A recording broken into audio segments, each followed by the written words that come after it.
Thanks, Sarah, for setting the tone. Yeah. It's over. The year's over.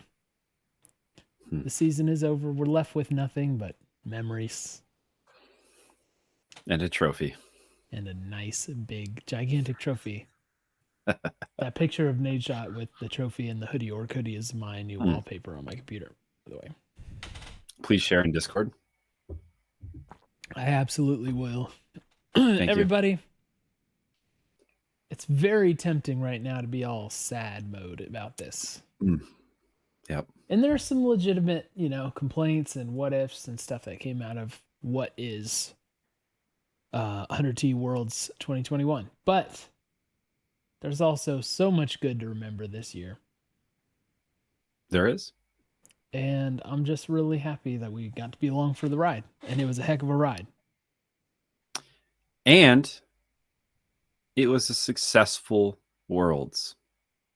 I'm ready to put the stamp on it, Cole. It was a successful Worlds. Here's the teaser. But was it a major success? I can't remember who asked that question last time, but it's clearly Nick Moore, Nick Moore has incepted us. We have a new bar now, which is major success. We'll have to see, Cole. We'll have to see, because I don't know right now. I'm going to figure this out as the episode progresses.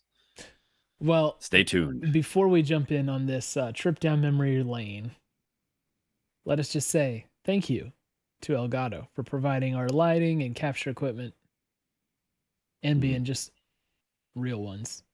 And thank you to Rip It. Mugs. And the mugs, yeah. I'm not using the mug tonight, but I was using it on VOD Squad. Tonight, I'm just rip it out of the can, the classic. And I've got the Citrus X because it's that kind of time, It is. It is. So I would also be partaking of the rip if I didn't have obligations early in the morning. It will keep you awake. You're going to cost us that renewal, man. Cost us that renewal. Everybody, we're happy to have you here. This is the postmortem. Let's talk about it. Let's talk we're not going to go into exactly what happened in these games because at this point it's not really worth it.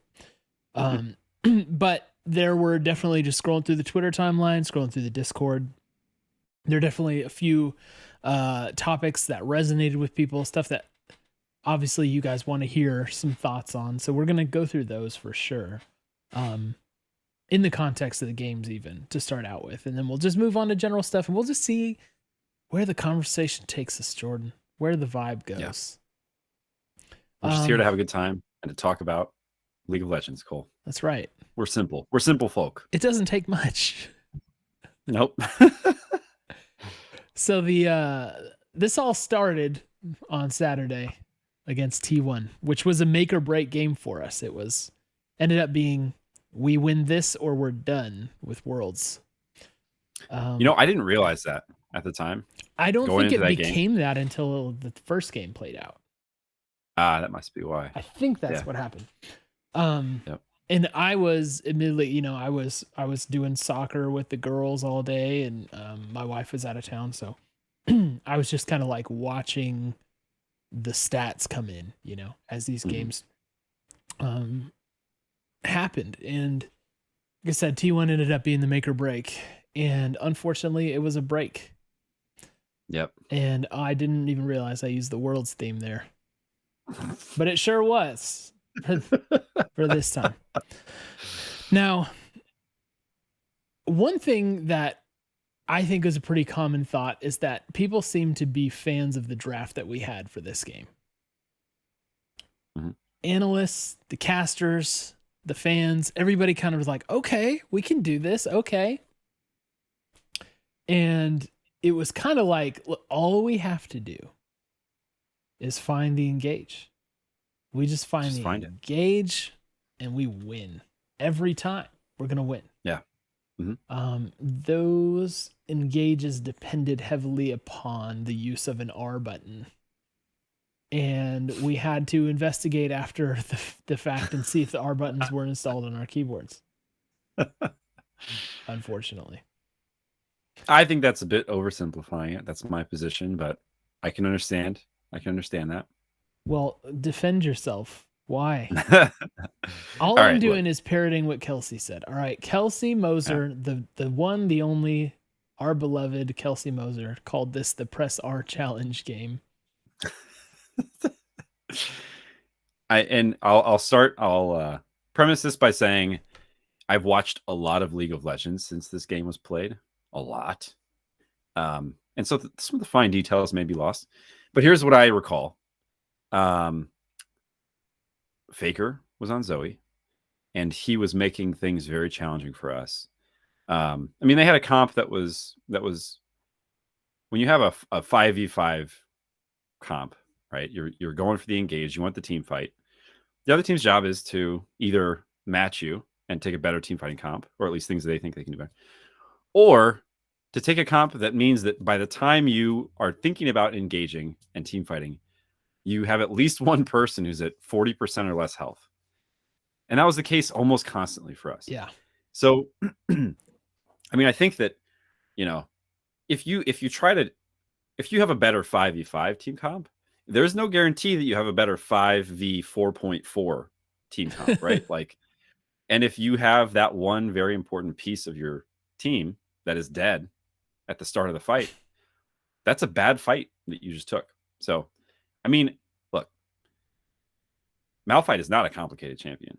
There is basically a thing that you do on that champ, other than press the Q in lane, which is the most annoying thing I'm on record. So two things. Just shoot Qs that don't miss, and then R.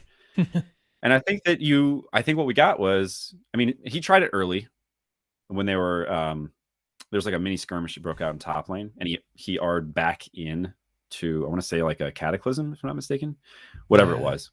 There's some kind of CC applied, and he went back in, and he got deleted. And it was a Zoe, and it was, Jace. I don't know what we're playing. Yeah, it was Jace top. Yeah. So that's a lot of poke. It's a lot of poke. And if you're Malphite, and if you're not full tanky boy, then you're going to press R and you're going to die. And if your team isn't there to fully back you up and win the rest of the fight, you're just inting Malphite now. And nobody wants to be inting Malphite in a make it or break it game. So that's how I saw it a little bit more. I think that T1 just did a really good job countering our game plan, because it wasn't a hard to execute game plan. It's not like we just didn't. Now, are there things that we could have and should have done differently to avoid being put in the position we did? Absolutely. Is Faker one of the all-time best players at League of Legends? Yes. So he knew what he was doing. He was effective. He wasn't BDD effective on Zoe, but nobody is. So at least there's that. Yeah, BDD Zoe turns out to be the worst thing to face ever. Unbelievable. Like, aimbot, he's reported in 9 games out of 10 if you don't have pro view. So anyhow, that's how I saw it. It was less that we didn't muster the gumption to play, and more that they made a lot of these decisions very tough ones for us. And I think we opted this game. It felt like it ended like that. And it ended at the exact moment the T1 said, and now we can take the fight that we want. Like, they just kept chipping away at us, chipping away. And then there was that one fight in the base. And all it was Someday getting caught out, right? Someday caught a thresh hook from Carrier, and it was game over because they were just able to kill him immediately. And then it was like one thing. Yep. Yeah. I mean, granted, they were knocking on the door already at that point, right? But that's the thing that really just ended the whole thing. Now, I think you are being a little generous. It's possible. I do think that it's a fair criticism to say that we played this game timid. Yes. I think that's also true. I've been saying that for our entire worlds, is that it just looked like we weren't the 100 Thieves that's so sure of themselves, which is what we have been throughout most of the year. One quick addition. I think both of those things can be and are true, right? Because to counter their successful poke, you just have to be that much more bold in finding your engage, right? Like, the solution isn't just to keep waiting. And I think that's what we did. We kept waiting until it felt like we had the right moment. And then the thresh hook came and pulled us into defeat. And that was it. And before the thresh hook, I think there was a closer insect attempt that that was flashed out of or something. I remember him like I think bot side jungle going down. You know that down that one little like entrance to the bot side jungle. I'm pretty sure I remember a play of him trying to make the kick there, similar to what he's done for us in the past on the Lee Sin. You know, so I think he went for it. I remember a lot of defensive shockwaves from Abadaga. And then I remember a total of 2R presses by Someday. You know, it's tough. I felt like FBI was actually pretty strong that game. If that is Ezreal was good. But if you watch it back, it just looks like you like watch it like in a ball of tension. You're like, just waiting for something to happen, you know? And it never did for us. And that ended up being exactly what they wanted. Because, you know, like your point about the poke, I think is really good because Jace and Zoe hit basically everything. They were very on. And it's near impossible to recover from something like that, you know? So that's fair. But I still think even when most of the game we were down in the like, you know, 1,500 to 2,500 gold range, it still felt doable to me. It still felt like T1 was scared of us. You know, they didn't look to me like they were marching around with all the confidence of the world. It looks like they knew if we'd engage on them, we could find something big. We just never did. Yeah. So I'm chalking this up again to the nerves, to the pressure, to the you know, insane challenge that it is to be playing in Worlds in an elimination game against the greatest player ever, probably the greatest brand ever in League of Legends, and, you know, having at least a couple guys on the team with very little experience in situations like that. And I like, it sucks, but it's kind of like that kind of is what the deal is for us. You know, I've made no secret about that, where I'm like, you know, you got to go twice. You got to go twice to have those experiences and learn from the pressure. And the bitterness of the loss has to be the thing that teaches them. And so that when they get back next year, it's different, you know? Yeah. All those things, you know, you called this out after the first round robin and just said, these guys look like they're nervous. And of course they are, you know? And I think you're kidding yourself if you'd say they shouldn't be. Yeah. Because they should. You know, these circumstances are ones that would make anybody nervous except for the very, I think, the most seasoned, right? And then there's a lot of other stuff that comes in too, right? Like, it's easy to forget that this is a team that's relatively new to playing together. You know, like we've had a split. It's not even been a full season. Yep. So all of those things, I think, for me, just, and then the rest of it is obviously context, right? The following two games, which we'll talk about. But I think this, I think they were nervous. And I think, unfortunately, this is a game where being decisive was probably the solution that was needed. Yeah. But whatever. Like, that's the thing. It's like it sucks to lose that way. It sucks feeling like, okay, we have a chance if we have the courage for it, and then not coming through. Like, it sucks. There's no way around that. But, you know, I'm not sure what everybody's expectations were at Worlds, you know? But like, this is what we thought would happen on paper when it really came down to it. So the weirdness, the only thing that feels truly weird to me was the next game. Yeah, DFM. Yeah, DFM feels weird to me. That game, there was basically two critical in our base fights that turned it, including one where they tried to base race us or actually just backdoor us. And they were like 2 autos away from making that happen. Can you imagine what different world we'd be in if those 2 autos went through? Yeah. In my mind, there's no way we beat EDG.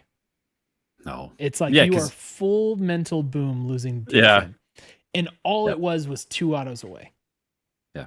And from an undying rage Tryndamere, by the way. So it's not like 2 autos from somebody who you killed.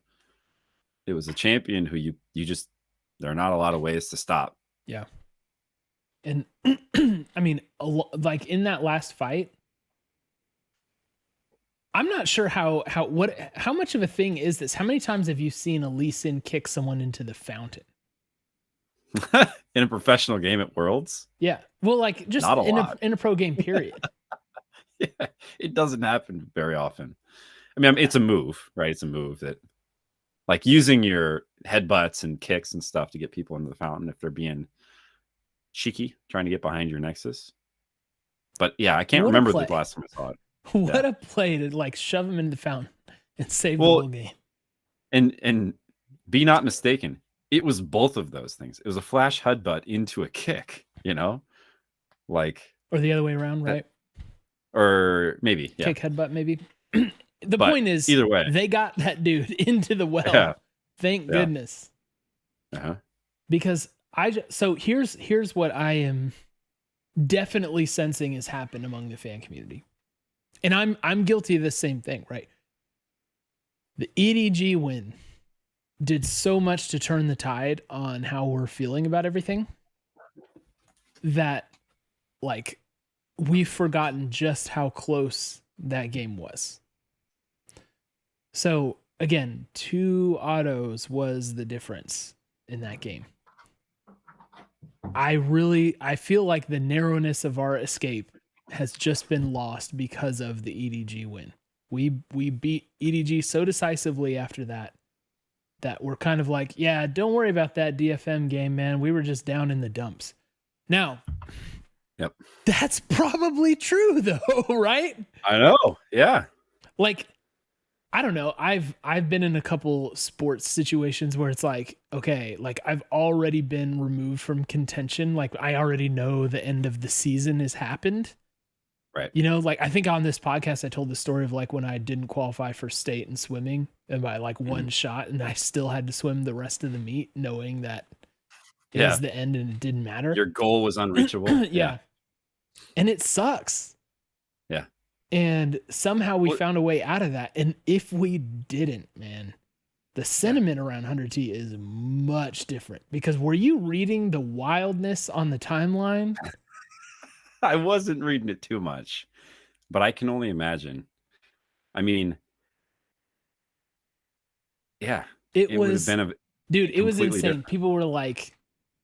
People were saying some greasy stuff. They were really ready to like replace like 4 players of this team with who knows what. Oh my gosh. Yeah, anything, Cole. Anything would be better. Y'all want to bring Froggen back to mid or something? Like, Jordan's, I don't know what people were thinking was going to happen, but people were like not happy and getting wild with their takes. Yeah, which I get because we're upset. Yeah, it's pretty crazy to go from that to where we actually ended up. I mean, okay, it's so easy to say, and I did this. I had the T1 game on, I watched it, and we lost, and I was like, well, the rest of this doesn't really matter. So I'll have it on, but I'm not gonna be, like glued to my set. Sure, keep it on. If it's a close game, of course I'm gonna watch. I'm gonna keep an eye on it, but I got other stuff going on. I couldn't have been more wrong, right? Like the other 2 games were so important. Yeah, right. It's like, yeah, the knockout stage is gone, but the court of public opinion is still in session, and you should be prepared for corporal or capital punishment if you get this wrong. And we were that close to getting it wrong. We were that close, and that's the thing.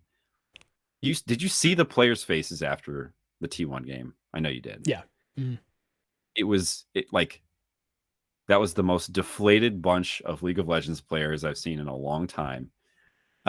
Even like the other teams losing, like our guys just looked really, really down. And like even if they came out after the DFM game to take their bow, yeah, it's like they're not much better. No, they're not much better. No, they were. And so to rally in the way that they did is actually insane. Yeah. Yeah. Not only I'm talking the DFM game. Like how easy would it have been to be like, GG Go Next, like GG Go Next season. Can we FF before Yeah. the EDG game, please? Because we just lost to DFM. Right. That's what I'm saying. Like how you go out matters, right? And so Yeah. imagine like, you know, what it feels like to be like headed into the off season with getting beat by DFM and then smashed by EDG, right? You won one game of the group stage, and you don't have any sort of like momentum or positive thing to take away from it, right? And you go home and then you sit and you think about that until January. Yeah, that crazy. ain't healthy. we were so close to that. We were so close to that outcome. Yeah. Thank goodness that's not what happened. They dug deep, they got creative.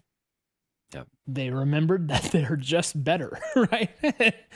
And they made that happen. So, when you watch it back, the DFM game, it was like, it was just like Arya running through the whole team, basically. And I don't want to understate how well he did this tournament. Looking like he belonged in the mid lane competition among all the groups. Mm-hmm. His TF just wrecked us. It was so bad. We talked about how TF has impacted like all of these games during the group stage, and how, you know, if you know how to use it, what it can do. And Arya gave us a masterclass there. He ended up 5-2-12, but honestly, it felt like way worse than that. Yeah. And Abadaga like just could not. He just wasn't in the mindset, I guess, to handle that. It was a big deal, man. Arya. So, Jordan, my question for you: odds on Arya landing in the LCS 2022? I actually really like those odds. I'm not gonna lie. I think there are some teams with mystery money. I don't know where they're getting it, but they want to spend it, and they've got mid laners they need to upgrade. So yeah, I could definitely see. I mean, and here's the thing: you got to figure that DFM is they're probably in a similar spot. Obviously not as extreme. I expect they'll still be an organization because they've been around for a while, as Schalke was, where it's like if somebody comes knocking with the right price, I think it's going to be very difficult to say no. Because I have to imagine that financially there are not a ton of opportunities like that for them. I mean, ever. Yeah. So I would not be shocked. Cool. Well, it'd be, hey, here's my stance on it. I like it when great players come to NA because it means we get to watch them more. And he was fun to watch if I turned off the nameplates and forgot about the anguish that was attached to his play. And then if they come into LCS, they make the competition better. We get better because we're better than the competition. So there you go. Good sparring partner for our eventual champion. Right. Mid laner. Yeah. So our eventual repeat champion. Yeah. Back or to back. Or eventual world champion, if that's what you want to say. Mm-hmm. Yeah. So what ended up happening is they clutched out that weird win and then turned around and just casually delivered the biggest win in 100 Thieves program history. No big deal. Now, this is probably, I mean, I think like, is this the biggest win across all 100T esports? The whole org? It's certainly the biggest LCS win, right?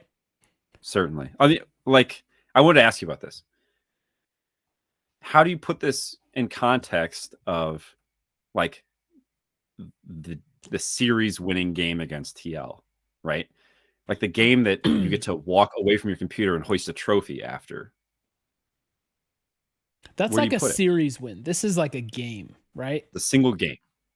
And again, think about the opponent here. Mm-hmm. No. This is certainly the strongest opponent we've ever defeated, and that's inarguable. Yeah, and I think EDG, that's what I'm going for here. Yeah. Okay. So not like the most meaningful or the most important, but like this is strength of schedule wise. Yeah, this is this to me is like the biggest win of I think any 100 Thieves esport. Yeah. This was a huge deal. And they just, like I said, they casually turned it in. And Gambit, maybe Gambit could be up there for Valorant squad. Maybe. Yeah. I don't know. To me, it's like you're in a region where you're expected to be one of the best. NA was expected to be one of the best. You're not expected to compete with LVL teams. That's right. Anyway, the heel turn. Not that LPL team. Right. The heel turn of the fans was palpable. It was, I could reach out and touch it on my phone. Like, again, people were getting wild and crazy on the timeline. And then all of a sudden we just go out and smash. And there's a couple like things to this, right? Yep. One is, does it hurt less because, you know, oh, look, well, we did prove that we are good, we are competitors? Or does it hurt more because we could compete at this level and we didn't earlier? Where do you come down? Both at the same time. It's I mean, I think it's, not to completely rehash what I said last pod we did Thursday. It gives you the confidence that we are a real good team, a team that is actually good, right? And I just love that this game mattered a lot. This game was not, you know, for us, it didn't mean anything for our Worlds tournament this year. But for EDG, they were playing for everything, right? Like, you could say, well, maybe they didn't really care if they got first or second seed. But yeah, of course they care. They want to win their group. Yeah. Right. And this is the game they need to win their group. This is essentially the tiebreaker between them, for sure, and T1. And we were T1's proxy, where we were like, yeah, we'll stand in it for T1. And if you beat us, you can have first place. You know, like that's T1 probably wouldn't have chose that if they had their choice, but that's what it was. Yeah. So it mattered a lot, and we stomped them.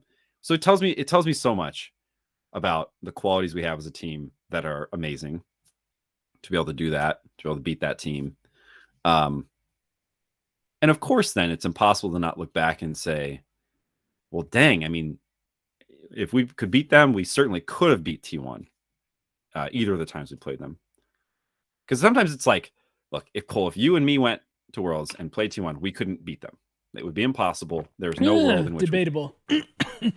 I guess if we were playing the Rip It Rumble, you get me on Tarek, it might be different. But we're in the right bracket, you know. And like, of course, we're an extreme example. There are Worlds teams that go, and it's like that won't happen. Yeah. You can forget about that idea. And if we lose to DFM and we lose to EDG, that question is out there. Does this team even belong in the conversation? Or like, are we a play-in team, basically? Yeah. Are we a wild card region play-in team? No, we are a main stage groups team who can compete with and beat any team in the world. Including the LPL champion. Including the LPL champion. That's what you get from this. Like, that's what this means, which is insane. Yeah. So, so I'm sorry, I have something in my throat that I cannot unstick. So you know where my theory is going to come down on this. Like, is this all just because the pressure was off? Or do you think there was still pressure? I don't know how you feel about this, and I'm very curious. I mean, I think a lot of it's got to do with pressure. That's right. How can it be any other way? Mm-hmm. How can this not be just a pressure situation? What I saw against EDG was, no, man, we're going to just rampage here. We're going to get crazy. Do you remember when Reaper started off the season? Oh, what happened to your color? You got sickly. I was reading that I was changing color. No, that wasn't an invitation to do it. It's just automatically as you move forward and back, your light's adjusting. I fixed it. Put it back. Not quite, but anyway. It's close enough. It's close enough. You look a little bit like a blueberry kid in Willy Wonka, but that's all right. Oh man, now I got derailed from what I was saying. Reaper. Pressure. Reaper. Yeah, Reaper. Okay, so beginning of the season, remember what Reaper said? He's like, I'm gonna let these players play the way that they want to, you know, let them lean into their natural tendencies, be who they are. I want to make the players all LCS contenders, you know. And that's what it felt like watching this game. Is like, no, they're playing the way that they love to play, which is just make plays. You know, fight a lot, just make plays. So that is a mentality difference. I mean, let me bring up the draft here, because it's like, it didn't seem to me, from what I remembered, I didn't seem like anything special about what we were playing. I mean, I guess we got Someday on Kennen, which we hadn't had before, which by the way was massive. We got LC Kennen. It was from Someday, which is great. But it's like everybody else we is had playing our River stuff Kennen we moment. know they can play and love, right? Yeah. Even FBI on the Lucian. The Lucian Nami for us worked. So it wasn't really earth shattering, man. In terms of like different styles of play. You can talk about Someday. Like I'm fine if you want to make that, you know, point. But it was just the players like, let's go do this. Who cares? Yeah. It felt a lot more like, and I think that's actually better, right? It wasn't like we threw some weird gimmick. It wasn't the bongo comp, right? We were like, oh, look what you can do with these champions. We just played League and we did it well. And, you know, in a lot of these games, we played it like it felt like we couldn't quite in those games. Yeah. You know, it's like, now we're hitting. Now we're doing the things that we have seen this team do so many times throughout the season. So yeah, that was another like point of reassurance that so we can just keep doing the same stuff that we've always done, and it'll work. It's like the fear of losing was removed, you know? Yeah. The whole time you're scared to lose because it's like, okay, we're going to lose our group. We're going to get eliminated. We're going to get made fun of. Against EDG, the pressure's off. We've already checked the box of we beat the 4th seed in our group in both games.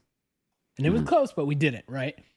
And now it's just, we're already going home, play free. There's nothing to lose. There is something to gain, you know, by just playing our game and winning, which is what happened. So the reason I'm dwelling so much on this point is because I truly believe that this group of players that we have can get right back there next year and shake the nerves. I don't think that this team is going to come in nervous if they make MSI or Worlds, right? Right. See, that's it. I'm assuming they're going to do the lock-in. I hope they do. That was an awesome tournament. MSI will be a thing. And we'll have playoffs in both spring and summer in the LCS. And we'll have then, you know, Worlds again. That is so much more experience than this team has had, both just from a number of games played, but also from stage and pressure and, you know, potentially a more like global tournament play, you know, an MSI, like, yeah, all of that would be so valuable. And I think would make a huge change, you know, even just like, how do you scrim as a group when you are in a different place? We've never had to do that, and we couldn't do it as we wanted to. So all that stuff just gets easier, I think, the more you do it. Yeah. Okay, so let's look at the full picture here for Worlds. We got a late start. Closer's visa delayed and we lost 2 weeks of prep. We were considered underdogs on the fact that we're from NA. Despite winning, despite smashing, I should say, in LCS playoffs, still looked at as underdogs. Most people had us penciled in for 2 wins. We got 3, and one of those 3 came against the LVL champion. So you remember last pod when we did that take we talked about, was this a major success? Yep. Major success. Do we say yes? Do we say no? Here's what I said. I said, if we beat EDG, If I get eliminated, if we get eliminated from tournament, but we beat EDG, you'll never hear me stop tweeting about it. Right. I'm still behind that. I will remind people of that whenever our world's performance is brought up. We got one more win than I think most people expected, and it came against them. Mm-hmm. Was the year a major success? Yes. Was Worlds a major success? Jordan? Are you waiting on me? No. Thank you. It wasn't. Mm-hmm. It was good. It was solid. It was a success. It was a success. It was not a major breakthrough success. We've ruled on this. We agree. Now we can be absolved of our obligation to comment on this, which I've been asked about a bunch. Yeah. It was not a major success, but it was a good run. I'm happy with it. You're happy? Mm-hmm. Yeah, I'm happy. It came real close to being disastrous. It was narrowly a major failure. It was almost a pretty big failure. The margin's pretty thin. It was nearly a major failure. But I think we did a couple of things that we wanted to do. One was go out with some sense of good momentum. Mm-hmm. And the other I alluded to on the last podcast, which was the secondary goal, right? Is to see some kind of sentiment as we will continue to be the premier NA team. Now, Cloud9 got out. Mm-hmm. But they got out going 2-4 in their group. Mm-hmm. They got out in the middle of one of the most bizarre collapses we've ever seen on Worlds with FPX. Mm-hmm. And I think people know that. Yeah. Yeah. I think people know that. And the evidence for this is, as you mentioned, no one is talking badly about us. Yeah. We didn't like whenever we lose, even when we lose. So like Valorant loses in like the final and we get flame, right? And it's like, 100T's, or like, we lose in finals versus TL in 2018. What's going on? 100T's, they suck. Blah, blah, blah. We're not getting that this year. Mm-hmm.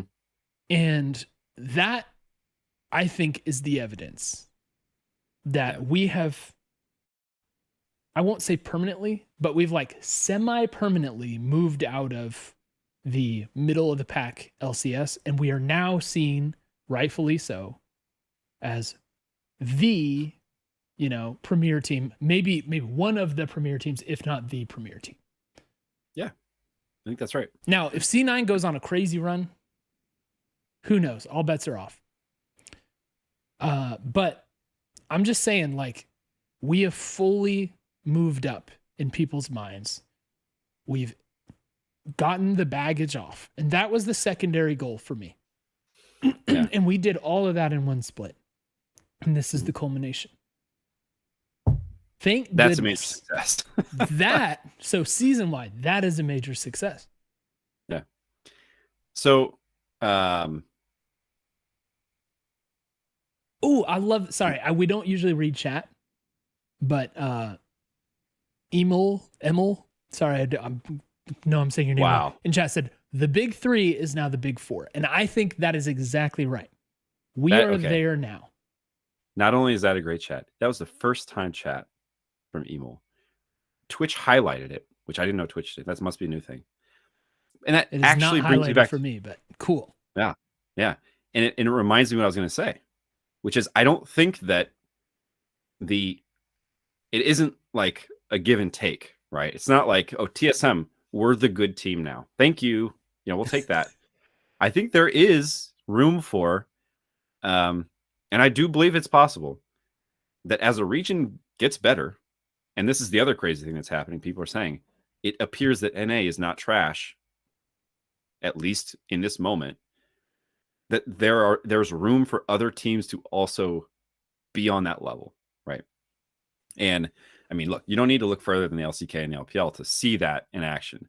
It's not just the same 3 or 4 teams from these regions that are always here. Of course, they're the mainstays, but they do a pretty good job of cycling teams in who are new and who do well at these tournaments. Yeah. So I think that is the case. I think that's possible. And that's actually what's really exciting.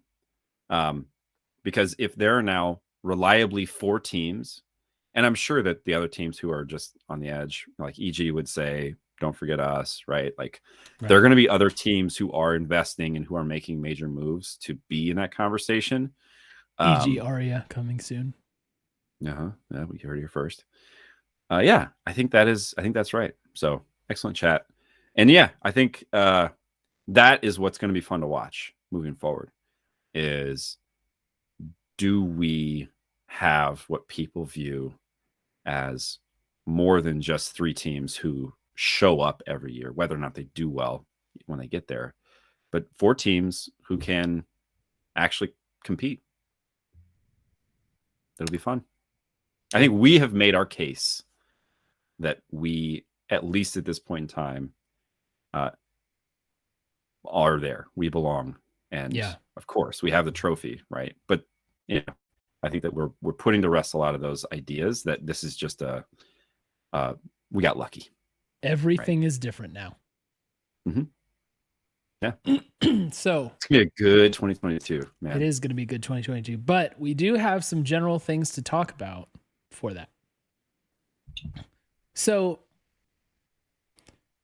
now we move on from just summing up, the results and the impact of those results to one of the most hotly debated 100 Thieves questions in a very long time, Jordan, which was, should we have played Tenacity or Kenvi once we were eliminated?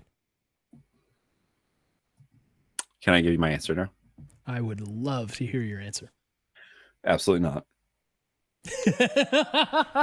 Let's go. Explain the rationale. As I took you through my viewership journey from none of this matters, the world is darkness, to there's actually still so much on the line, right? Each Worlds game is a precious gift when it comes to developing talent. And you bring these guys who haven't, I think they've had one LCS game. Is that right? Oh, yeah. You're talking about the Academy guys. Yes. Yep. Kenvi, Tenacity. Very strange to have the equivalent number of LCS games as you have World games, I'll just say. Or could 2 have more Worlds games. Yeah. From a developmental arc, you're not easing them into it. So I think you've accomplished what you set out to by taking them there, which is, having them queue up against the world's best players. Yeah, like look at Tenacity's profile in the community now versus before. He's a known player. Yeah, he's a known player that people are talking about. So yeah, mission accomplished. And they're talking about it because he's doing well, right?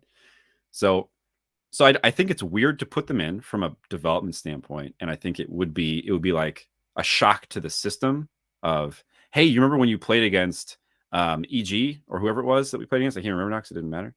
I think it was EG. Here's Faker, right? And really good luck. Really good luck. Or not, it wouldn't have been Faker at that point. It would have been Arya and Scout. Scout, thank you. So I think that doesn't make sense. And as we have just spent the last 45 minutes talking about, there was actually still so much to play for. And if you put the Academy guys in and they don't do well, you A, gain nothing, B, learn nothing, and C, do nothing to preserve your image on the global stage. So absolutely not. That was the right call on every front. That is not what we should have done, and I'm glad we didn't do that. So I agree, Jordan. Once again, we are in perfect harmony, as two best buds would be. Yeah. I want to say first, I get the desire, because it's like, look, the whole thing about NA right now is we have to be about developing the young talent.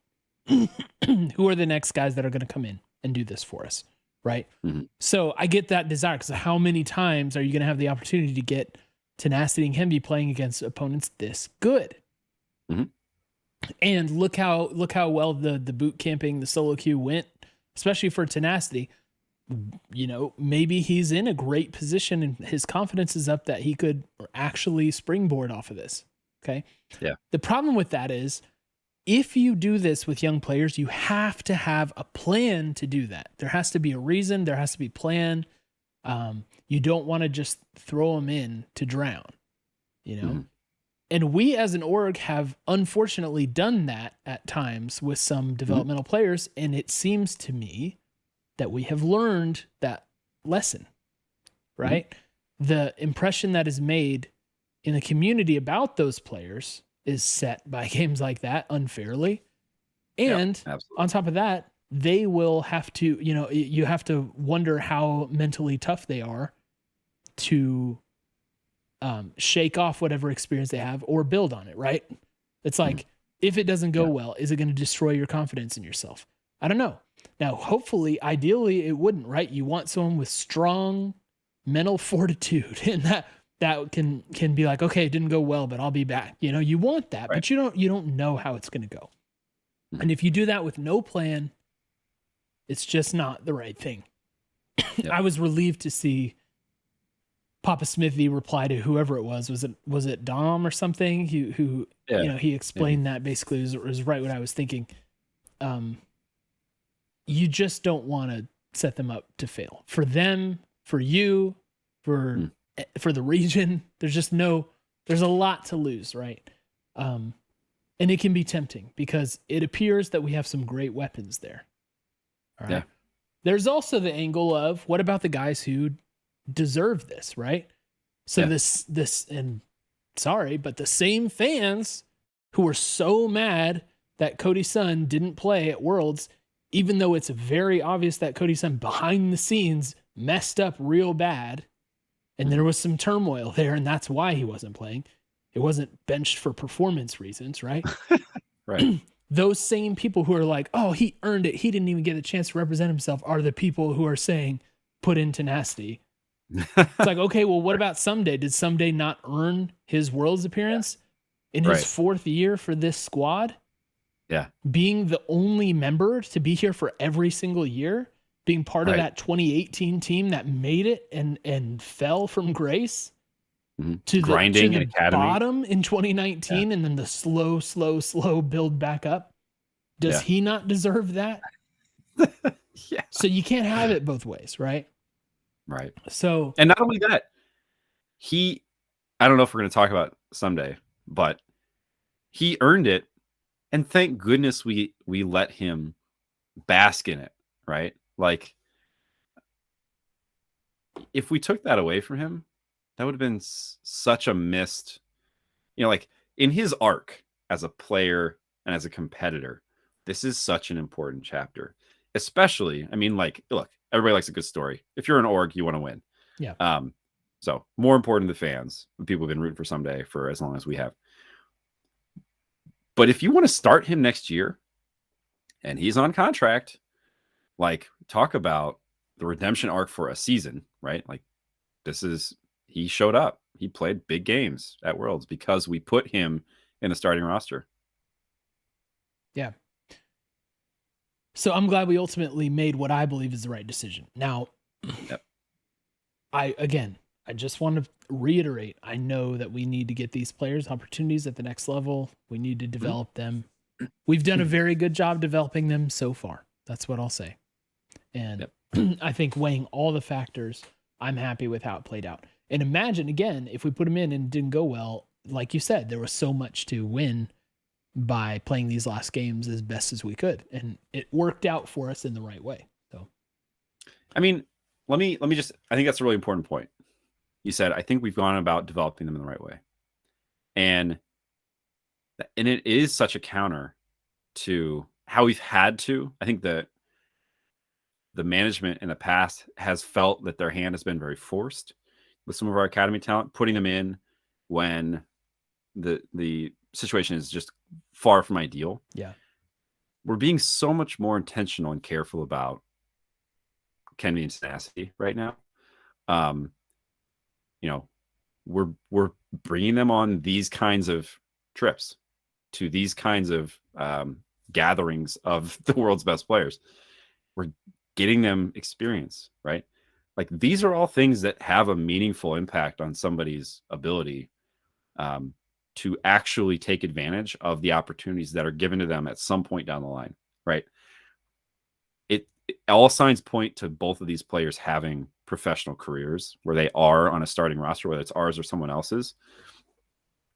And it's easy to just say, well, don't do it too soon, right? Don't put them in before they're ready. Yeah. Well, how do you get them ready? Well, you do stuff like this. And then, by the way, you don't put the period at the end of that sentence saying, and then he got dumpstered at Worlds, right? Like, that's not, you took the first step in the right direction, and then you immediately undid it if that is how you end things, because everybody in the world's going to remember that. Yeah. Everybody in the world scene is going to say, oh, Tenacity, that's the guy who showed up, and then it didn't really end well. So I'm glad we didn't do that, right? And I think some people might say, well, it's an opportunity to get him stage experience on the biggest stage. And it's like, well, yeah, but there are other things you could do before that, like work up to it. Yeah, you don't have to just go from 0 to 1,000 miles an hour straight out the gate. Yeah. So this kind of segues also into another part of the conversation, because, we're talking about these two prospects that we have that seem to be very promising, like you said, LCS starting quality level players, it appears, right? And they are behind LCS champions. Mm-hmm. And like, there's this overriding tension that we've all felt, that we've talked about on the pod over and over again, that the fans always talk about with someday, because it's like, eventually, shall we say, someday, it's going to happen where he needs to be replaced. Okay. Mm-hmm. We know that that's coming at some point. Yes. And I even thought that that time may come, like this year. Yeah. But you cannot deny what he did for us in this Worlds run. I think overall, he legit was our most consistent player. If you just look at the overall picture, the job that he did, absorbing pressure, the leading by Kennen that he did in the EDG game. He had the bad Malphite game. Mm-hmm. You pointed out that it was situationally very tough for him. I do think he was tentative also with it, but I don't know. Like, overall, he feels like he was maybe our most consistent player at Worlds. And he already had the redemption arc during LCS playoffs, where many people were doubting his current form, and he came back with a vengeance. So really, when you think about it, Someday may be playing better than he has in like 2 years. Yeah, right now, I think his current form is up there for sure. Right? So it's like, well, look, I know that day will happen, but it just doesn't seem like it's right now, Now, I will still say that I think that there is a chance that they will rotate Tenacity in ahead of 2022. I think that's on the table. Yeah. I wouldn't say it's like 50-50 quite, but I don't think it's like a 2% chance. So I don't know how that's going to play out, but in an ideal world, with a player that caliber and with some days, like, just the level that he has shown recently for us, I really hope we can find some way to do like a loan for Tenacity, so that he can get starting experience, whether that's LCS or another region or something, and prove himself. And then we can still have that option for if it becomes time with Someday. But right now, I got to tell you, I would not rotate Someday out. I think he is shown in all of the most recent data that he can still be a super important piece of what we do. Yeah, I agree with that. I think if you think about this team, here's the thing, and this may be a trap that I'm pulling into. Our last game at Worlds was to beat EDG in a game that mattered. Who would you rather field in your next game than the team that just did that, right? Like, how is that what is your argument for a team that is going to perform better than the team that just beat EDG? I don't know what it would be. And, maybe it's like longer term, we just have more confidence that this team is going to be how we're going to continue to make progress at Worlds and accomplish our objectives or whatever. But from a raw performance potential standpoint, it's like, geez, I mean, especially, I think Someday is the most obvious. Tenacity seems to be the highest performing member of the Academy squad. Mm-hmm. And Someday previously was the lowest performing member of the LCS squad. So that link was much clearer to make earlier in this season. And it appears to be gone now, right? Yeah. Like, I just think that the argument for that has become so much more complicated. So yeah, I think I'm in the strange scenario of saying I don't think there's anything I want to see change. I want to see us just run it back. We just won the LCS. We just defeated what may be one of the, is certainly one of the best teams in the world. So I don't know. It just feels like messing with that. I mean, we'll have to think about it, but yeah, right. it's not a clear choice. That's for sure. Yeah. What a tough thing to have to, deal with, but yeah, I can't disagree with that. So, just a quick shout out to Mud Dog, by the way, who's in chat and gifted 5 subs. Mud Dog, we love you. Love you. Can't wait for LA Thieves to come back. Yeah, right. I want more LA Thieves. So the other thing is Kenvi and Closer. Yep. Closer, halfway through the LCS split, I think we were like, it can kind of be inconsistent with him. I think we've found that it's probably more like a fit with champions. Like if you get him on carry champ, he goes absolutely berserk, right? And I think that this team has figured out how to draft for him and figure out how to play with Closer. And the meta suited him too for, what champions were hot. But this dude, Closer, is a very, very, very good jungler. Mm-hmm. And Closer's still young too. So we have the same problem with Kenvi, right? Mm-hmm. Another promising prospect right behind an excellent player. Only this time, that player doesn't appear to have a expiration date, anytime soon. Yeah. Right.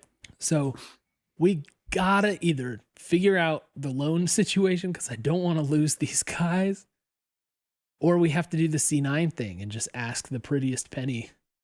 Yeah. But yeah, what tough calls to be made. I'm just with you. I just want to see us run it back. We had one split with this squad. Yeah. And we got so much done. Right.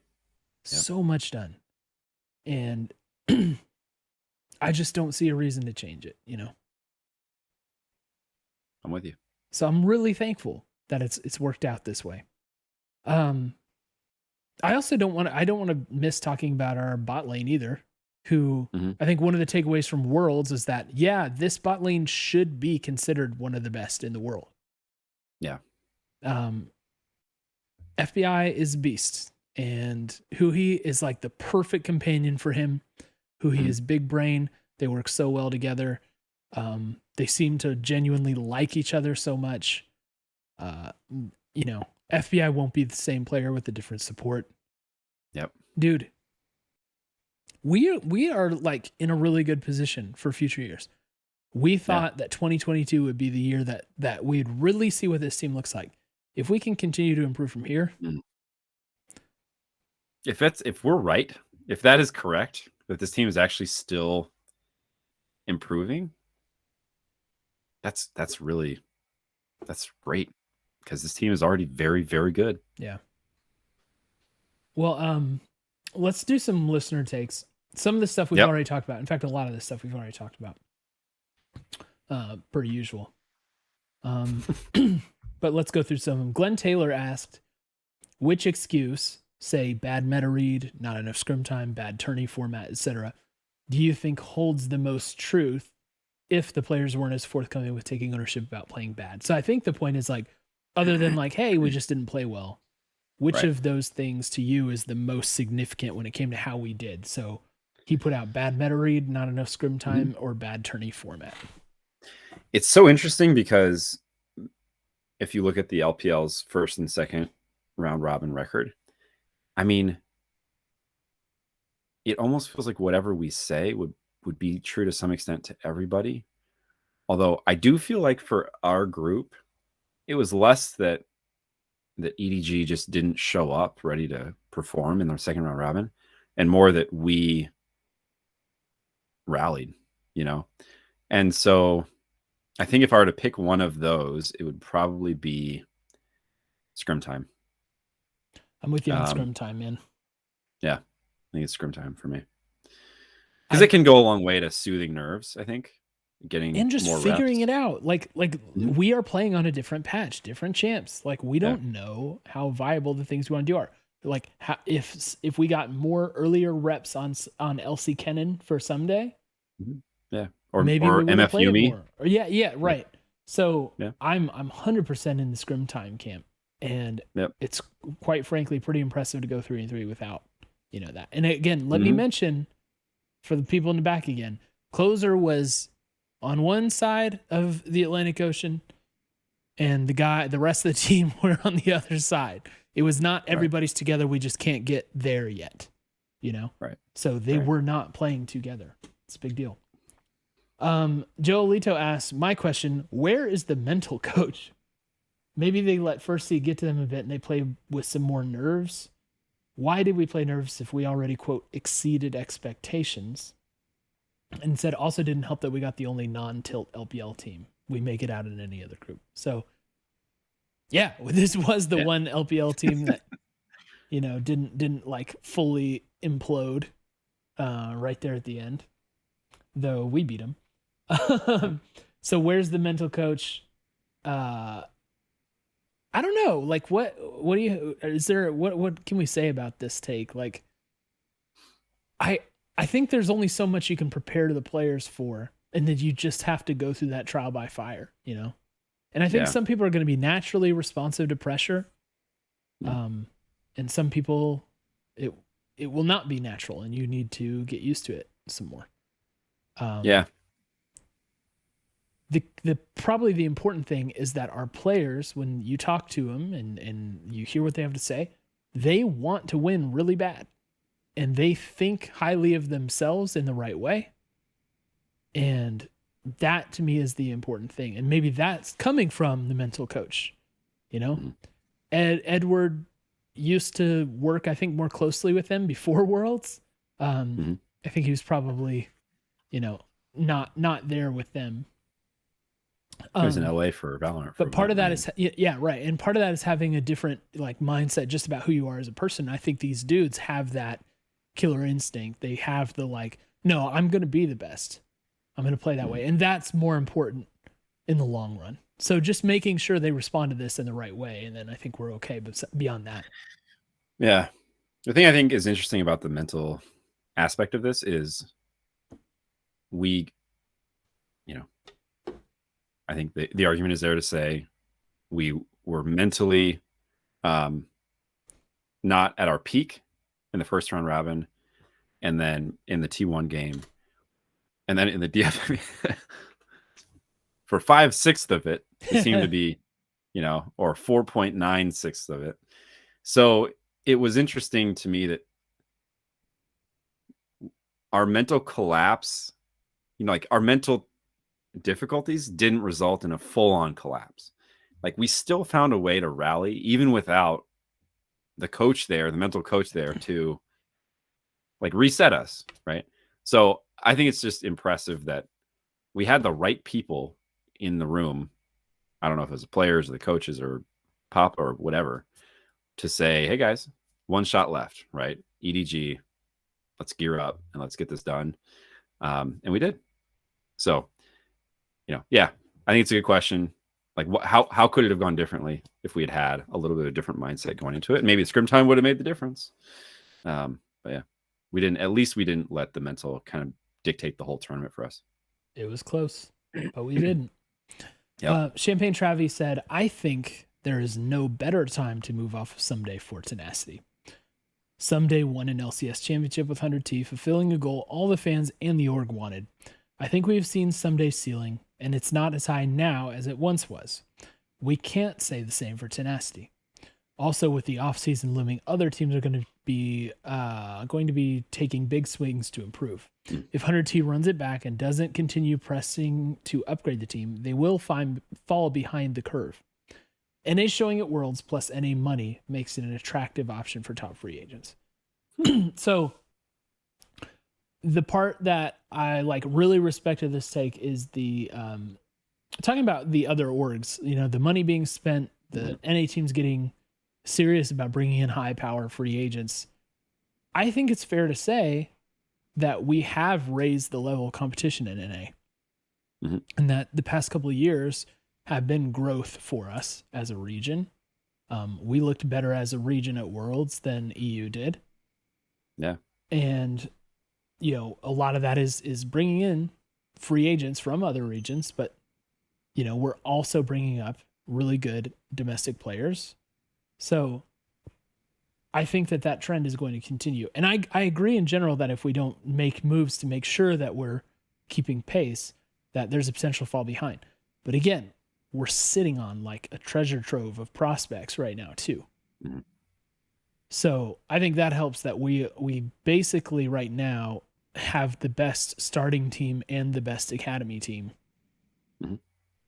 And that bodes well for us in the future. So with timing, Someday for Tenacity, you know where I come down on that, but it's at least a compelling argument to entertain. Yeah, I'll add a couple of things. The Someday ceiling idea is actually one that I just kind of get stuck on. So I'm going to go back like 8 months where Someday was our best player, and maybe a bit longer. You'll get what I'm saying when we get there.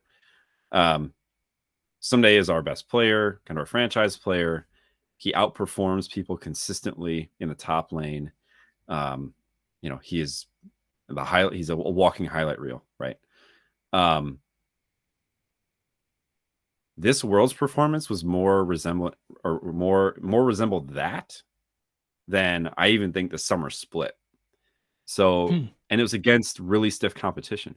So what I'm really interested to see, and I think this is the test for the team in the offseason and going into next season, is what if we get the Someday back from like 2020 or 2019, you know, like some of these more historic performances that he's had, because he's clearly shown us at Worlds that he's still competitive on the biggest stages. So if that were the case, like I think that this idea of the ceiling we had in Someday may need to be revised. And yeah, that was always the dream. You get this entire stack squad plus Someday. Wow, look out. And I think for a lot of the split, we just weren't there yet. And he rallied in playoffs and he got us back to the level where, you know, he was a point of strength on the map for us, which is huge. Here's another thought about Someday. I would you agree that he is one of the players that's most susceptible to, like, you know, thinking about his place in the scene and whether the fans believe in him or not, and like getting either happy or depressed as a result? Because I don't know if I know enough to say is more than that than others, but I mean, certainly on our not team, like he has openly talked about stuff like this, you know, and it seemed like he was really mentally struggling a year ago, you know? Yeah. He did not seem like he was in good place from his social media and everything. And it makes me realize this is going to be the first off season for Someday on 100 Thieves where there's like a lot of positive momentum to build on, you know?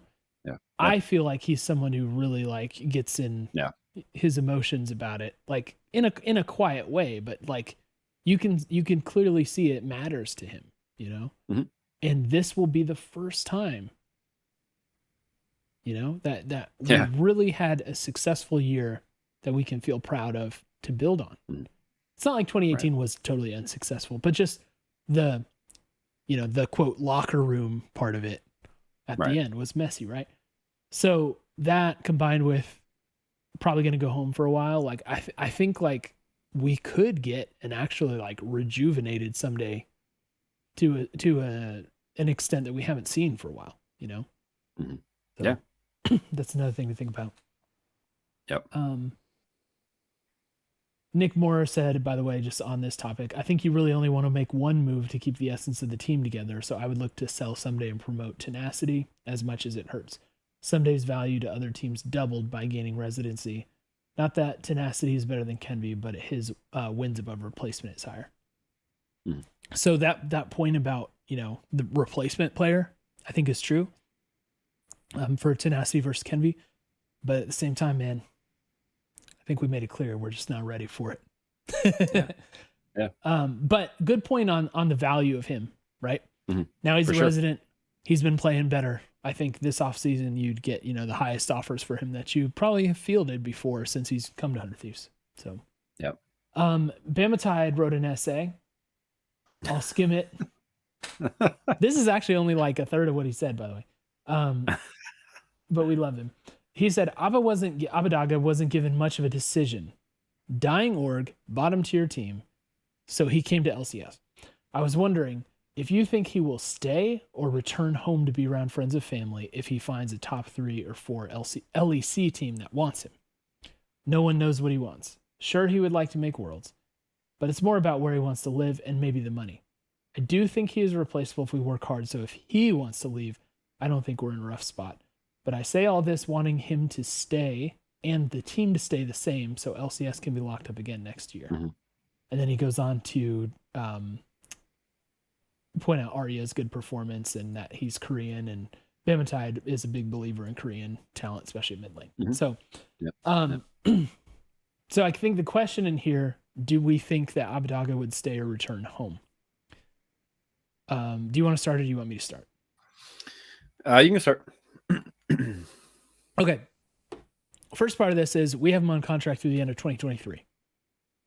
So that's pretty big. Second part is I think he wanted to win and have an opportunity to prove himself on the world stage. He came and got that. When it comes to money, I also think money is a huge motivating factor for these players. Mm-hmm. And he's going to get more here than he's going to get at LEC. That's pretty factual at this point, you know. It's like, look at Perks, man. You know Perks came over because of the money, not because he was excited by the challenge of LCS. As he's made very clear. Yeah. And Abadaga, you can be confident he's being paid very well right now, and that he would take a big salary cut moving back to LEC unless something drastic and unforeseen happens. So no, I don't think he's leaving at all. What about G2, Cole? Oh man, he's on a championship team domestically. He's at the, you know, really the very beginning of a contract. He's played one split on the contract. I just don't think he's leaving at all, nor do I want him to leave. And Bama Tide points that out as well, that, you know, he doesn't want the team to change. Mm-hmm. This is a team that locked up LCS and can again next year. So I'm with him on that. Yep. Hobbit seems to like it. And he does. Yeah, I think that's important.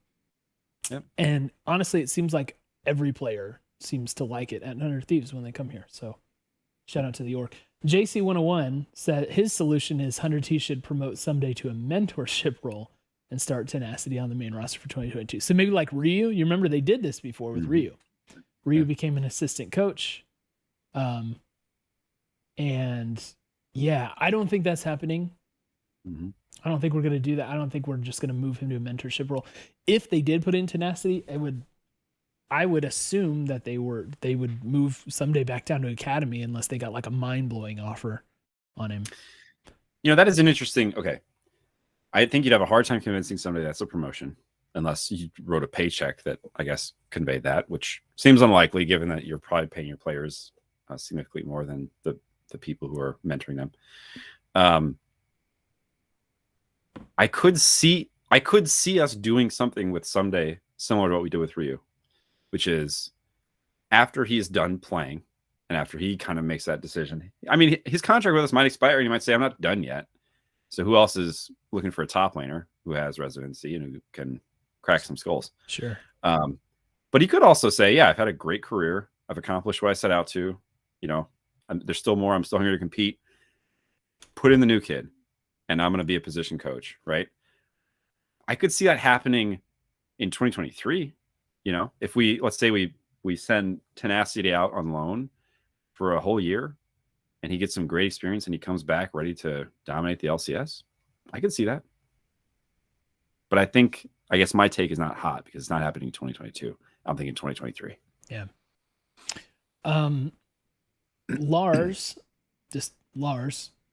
said from Twitter said 100T should start next year spring split with a multi-man roster to give the academy players one more time on the main stage and potentially fill up any gaps. It's interesting that the whole year kind of is combined into one thing. Actually ended up meaning that, like, you know, good teams are just going to have a shot at the end anyway, you know? And so spring it's oddly enough, spring to me is like, nah, it's not that important now, given the change, you know, as long as you're reasonably good, as long as you're not CLG or Golden Guardians or whatever. Right. Right. You get gapped so hard that you have no reasonable shot at actually competing in summer. Yeah, exactly. And it kind of could feel like, oh, we've got some extra time on our hands. Maybe we could experiment with that. I just don't want to. I'm not a believer in multi-man rosters for like lots of reasons, but mostly just like rhythm and chemistry and stuff like that, right? Yeah. This is an interesting question from an org standpoint, though. Like, I think the full year, the cumulative record is going to make it interesting. Let's say that we are up big from a record standpoint, or, you know, like we're very secure, top 3, maybe, you know, within whatever. If we're up against CLG, do we just say, you guys have earned a week off? Academy guys, get out there, right? And get to work. Let's see what you got. Like that feels like a not irresponsible way to start exposing your academy players to more stage time in the LCS. Sure. But that also is not what he's suggesting. There's a difference between multi-man roster and subbing on a team. Yeah. You know what I mean?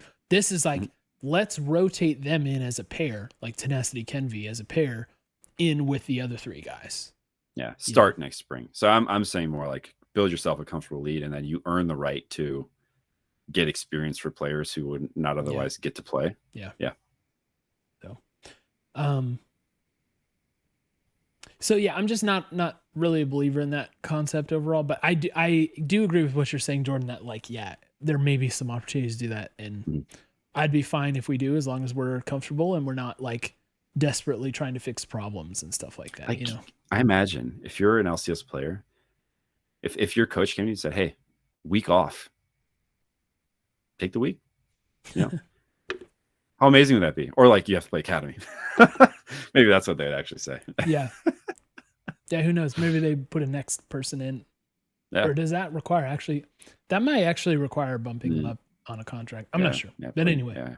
Anyhow. It's not unprecedented. I just don't love it. Penguin, and this is not Sly Penguin, by the way, or Super Ninja Penguin. This is someone on Twitter named Penguin. My take is that we didn't have any visa issues. We would have stomped everyone at groups. I like the energy, Penguin. I like this take. Yes. I think it potentially could have made a difference. We could. I think we may have been able to build up enough momentum to get out. I mean, look at the sum total of it. We were basically 1 game away, right? We were 1 game away. Yep, exactly. So I think that's reasonable. Maybe not stomped everyone, but I think that things could have been different that way. That's reasonable. And then finally, our dear Squizmatic. Squiz. And we've pretty much answered his question, but we're going to read it anyway because we love him. He says, how do we feel about this roster? I personally fall into 2 camps. Run it back, give them a full year together.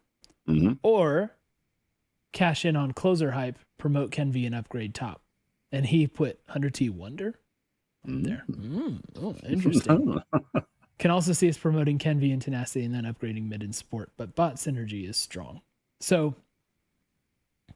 firmly in, run it back, give them a full year together. Yep. Interesting ideas. I don't think they'll happen. I mean, I hope that we don't have a need to cash in, because I think if you are a club that needs to cash in, then you miss opportunities to really take advantage of the things that are working well from a roster standpoint. I think a lot of that depends on the financials, right? And if somebody comes knocking with a big check, that, think about it, put yourself in that spot. It takes a lot to say no. But I think that the smarter long-term play is to run it back. Yeah. Yeah. Well, as always, there's lots of interesting offseason decisions to be made. However, for the first time probably in the history of the org, the pressure is not really on, on that front. Yeah. So, and maybe Papa, if he was here, would laugh at that. The pressure's not really on. But the point is, if we come back with the same guys, we're going to be good. We're going to be competitive. We could win a title. This is the first time in the history of the program that I think anybody is arguing to run it back. There's always, at the end of every split, there's been some wish list, right? Mm-hmm. So I personally hope that we just kind of take advantage of this moment in time, this rare opportunity, run it back. Or do we become spoiled children who got everything they wanted for Christmas? And now we just want more. Well, why didn't we get, Faker? Faker. Why didn't we get Chovy? Did we not pay enough for Chovy? What's with that? Yeah. I mean, there'll be at least some moves that happen. Yeah. But those moves are being made by teams who Yeah. fell significantly short of what they hoped to accomplish this year. Right. You cannot say that for us. Yep. And we've seen the big name signings are not a guarantee to that you're going to improve your standing or the overall outcomes for the next season. It's just not. Mm-hmm. That's true. So run it back. So I guess the only thing left now is to wait and see how C9 finishes their Worlds run. So, indeed, everybody may feel differently about the standings of LCS depending on how far they go. Yeah. We're all NA fans now, Cole. That's right. We always have been. Which, by the way, since we're talking about that, Rush says, is the pod going to continue during Worlds? No, not this. No. There will be off-season stuff. We'll talk about off-season moves. We'll also do interviews and stuff like we normally do. We always have some off-season content, that's ongoing. We usually move to like once every 2 weeks at that point. So there will definitely be more stuff coming, but we're not going to just like shift into covering Worlds full-blown or something like that. We won't be doing it. We'll be rooting with you all. We will. But we won't be covering. Yep. We will. So I think the last thing to do, man, is again to just express our gratitude for this year. Mm-hmm. Because, I think everybody feels a little bit like, dang, if we could have gotten out of groups, we could have done something, whatever. There's a little missed opportunity there, sure. Mm-hmm.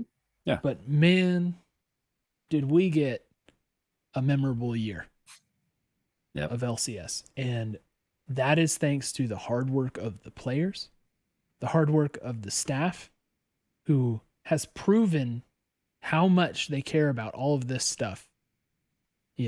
Blood, sweat, and tears, and wallets going into that. They've shown up for the fans. And so we as fans owe it to them to show our gratitude. So shout out to all of them. Shout out to the players. Shout out to Papa Smithy. The Trust the Papa movement paid off. Continues. In spades. And will continue to pay off. Shout out to Reapered. Shout out to Jungle Juice, Chimera, Freeze, for doing heavy lifting in the background. And shout out to all the other people who we may not be mentioning by name. And also the people who were here before who may not be still on 100 Thieves, but helped us get to where we were. Yeah. It's been an honor, man. It's been a true pleasure to do this and to chronicle from the fan perspective winning LCS. I wouldn't have guessed. Finishing the heist. Yeah. Yeah, I wouldn't have guessed when we started doing this podcast 3 years ago that we would have got to have this experience. It's been really cool. And, oh yeah, no way. Just like that, this is why we all like sports, right? It's like I'll always remember watching the Nexus fall in game 3 of that series, right? I will remember us beating EDG, right? And like the someday Kennen slicing Maelstrom in the river we finally got ours. You know, Yeah. so cool. So these are the things that are fun. The Lil You know, Nas this is why. X video. Yeah, it's just the list is long. Nate Shot dropping the speaker on the ground. Yep, just having a really good time. Yeah, JBL, social media person, not missing a beat, jumping on that one to say we were prepared for that. And Rush reminding us the call in from the staff when they won to 100 Talk. Yeah. It's been a blast. Yeah. Um, It's been everything we could have asked for. You know, when we made the roster moves at midseason, I said we got our entire checklist. You know? Yeah, right. And that was on like the wish list of what moves we would make for personnel, but we got our entire checklist of winning also, you know, and cementing ourselves. So dang, man. And here's the good news. I mean, if we run it back, like more good league is just around the corner. You know, if they end up doing the lock-in again, I haven't seen anybody say that they're not going to do it. But like that stuff is just it's so fun. It kicks off with a bang. We're going to have, there's going to be more to talk about, more to get hyped about. I can't wait until we do power rankings in preseason and get to hear everybody putting us like second or third instead of first. Because someone made a big free agent. Because somebody's got, I'm so looking forward to that. Yeah, because TSM paid $1 billion to get Showmaker.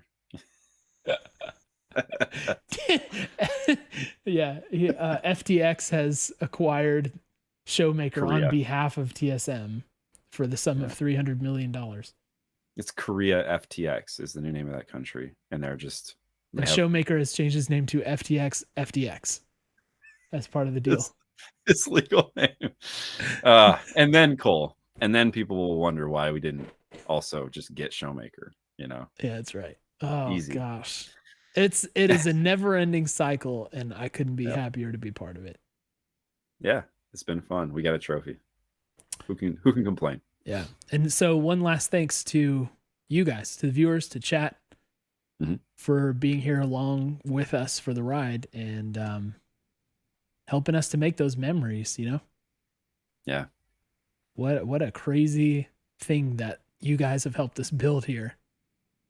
Yeah, it's been fun. Yeah. So this season's put to rest, but 2022 is going to be one. It's going to be fun. Okay. Thanks to Rip It. Thanks, Elgato. Yeah, that too. Yeah, that too. They joined up along the way. It's been great to have FTX Rip It and FTX Elgato. Great to have energy and lights and cameras and action. Yeah. But yeah, so true pleasure this year. Again, we're not going away. We'll be here. But this is the wrap of our live coverage of the split, the year, this LCS season. So, so happy. We'll say it then. We love you, and we miss you already.